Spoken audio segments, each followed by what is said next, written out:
안녕하십니까. 구미화해연구소에서 근무하는 김성태 농업연구사입니다.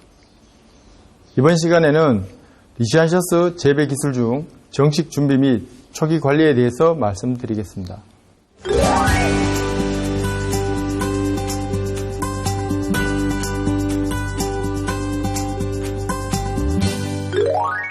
먼저 리시안셔스 정식 준비에 대하여 말씀드리겠습니다. 전작물 재배 후 토양을 건조한 상태로 두었다가 경운을 하면 잎단 구조가 깨져 뿌리 생육에 악영향을 미쳐 로제트화의 원인이 되며, 또한 토양 입자가 미세하게 되어 수분의 이동이 원활하지 못하고 공급도 없어 뿌리 발달이 나쁩니다. 특히 미세 입자가 아래쪽으로 몰려 층이 형성되면 수분 이동, 뿌리 생육 등을 한층 더 저해하게 됩니다. 배수성과 보수성이 좋은 토양을 만들기 위해서는 어느 정도 습한 상태에서 저속도로 경운을 하여 잎단 구조가 형성되도록 해야 합니다. 포장의 지온은 정식한 후에 적정 온도로 즉시 변화되지 않으므로 약 10일 전부터 지온의 조절이 필요합니다.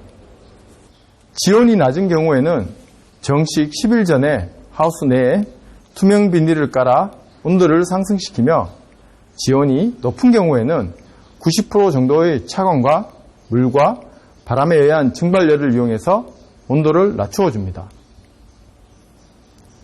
리시안셔스의 재배 품종에 적합한 토양 산도는 6.5 정도이며, 토양 산도를 조절하기 위해 석회를 많이 시용하면 생육 후반기 개화 직전에 꽃목이 부러지는 현상이 발생하므로 유의해야 합니다.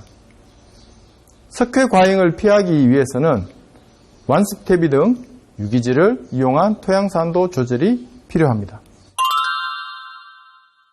정식전 관리는 정식 하루 이틀 전에 토양이 충분히 젖을 정도로 관수를 하고 일항을 만든 후 토양 표면이 살짝 말랐을 때 정식을 합니다.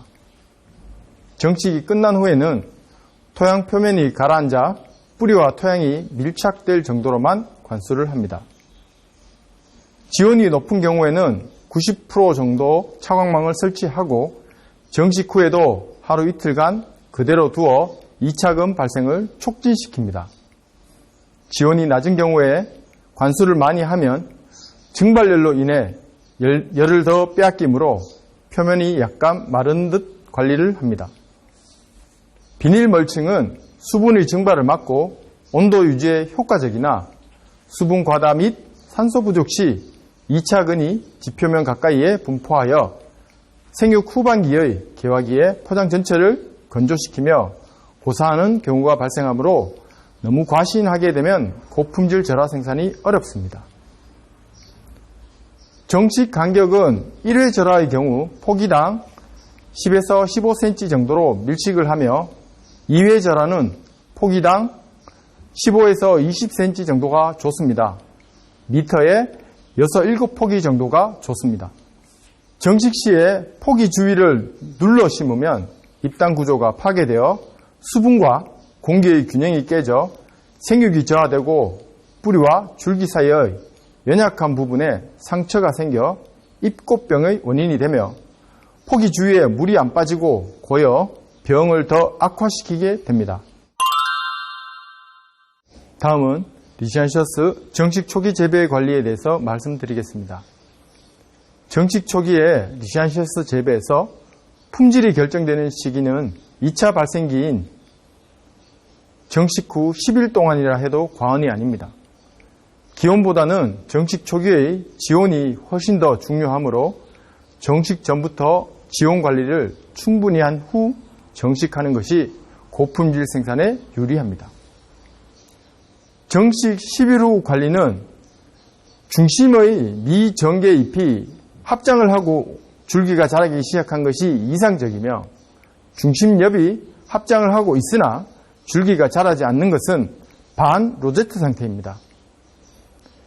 반 로제트 상태의 발생 원인은 정식 시 지온이 낮거나 수분이 부족하기 때문이며, 이때에는 생육이 완전히 정지하도록 3에서 5도씨의 온도를 낮추어 약 40일 동안 경과시켜 로제트가 타파된 후 다시 성장시키는 것이 좋습니다.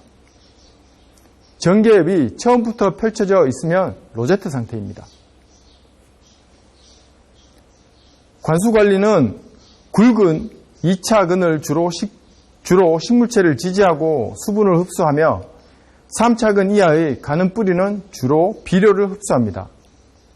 뿌리가 토양 깊이 내리게 하기 위해서는 지표면 근처가 건조했을 때 충분히 물을 주도록 하고 뿌리 발육에 따라 물 주는 간격을 천천히 늘리도록 합니다.